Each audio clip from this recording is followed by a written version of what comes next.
Hi, kamusta? Ako nga pala si Ate Kat. Ngayon, pag-uusapan natin ang tungkol sa music players evolution. Tara!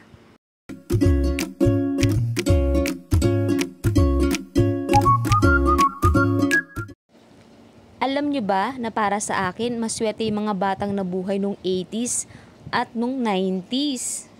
Kasi nasaksihan nila ang tinatawag na innovation. Ano nga ba ang innovation? Ang innovation, ito yung pagbabago at pag-unlad sa buhay ng tao, lalong-lalo na sa larangan ng teknolohiya. Ah, okay.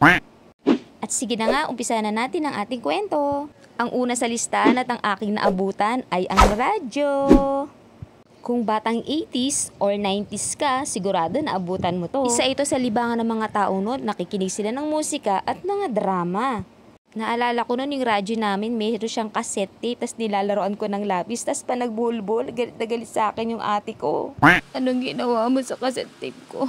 At ang sumunod sa ating listahan ay ang Walkman. Panigurado ko yung mga kabataan noon meron ito at syempre meron ako. Pwede mo na siyang dalahin noon at ilagay sa bag kasi mas maliit na siya kumpara sa radyo at kaya mo na siyang bitbitin kahit saan kasi handy na siya. At battery operated ang Walkman noon. Naalala ko pag nalulobat yung battery ko, pinapainitan ko siya sa araw para mag-charge. Pero hindi ako sure kung effective yun At kapag may charge at bago ang battery ko, naku, non-stop na ang pakikinig ko sa music noon like ng tunog kalye, boy band, rap at mga love songs. At ang pangatlo sa listahan ay ang Discman. At nag-upgrade na nga ang Walkman sa Discman. At ginagamitan na nga ito ng mga CD or compact disc. Kapag meron akong 50 pesos, naku, didiretso na ako sa computer shop at magpapaburn na ako ng mga paborito kong tugtog. Backstreet Boys, Westlife, The Course, at Mopats ang ilan sa mga paborito kong singer noon. At ang pang-apat sa listahan ay ang MP3. Year 1998, na-release ang unang commercial MP3.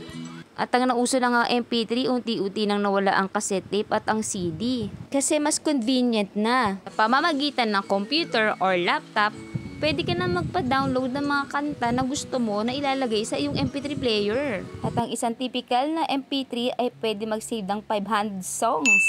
At built-in na rin ang kanyang battery kaya rechargeable na siya. Ang galing talaga ng mga innovator kasi na-upgrade din ang mga gadgets. And last but not the least, ang cellphone. Alam niyo ba na as of year 2024 meron na 76.77 million na smartphone users sa Pilipinas? Lahat ng kailangan natin para makapakinig ng music at makapanood ng mga music video ay nasa cellphone na dahil sa mga application na ito. At salamat sa inventor na si Thomas Edison dahil na-invento niya ang phonograph noong 1877. Ito ay isang aparatong pampatunog ng musika. At dahil sa invention niya, nai-enjoy na natin ang pakikinig sa mga musika. At sa paglipas ng panahon, sigurado ko marami na namang mga bagay na madidiskubre at may imbento na mapapakinabangan at may enjoy nating mga tao.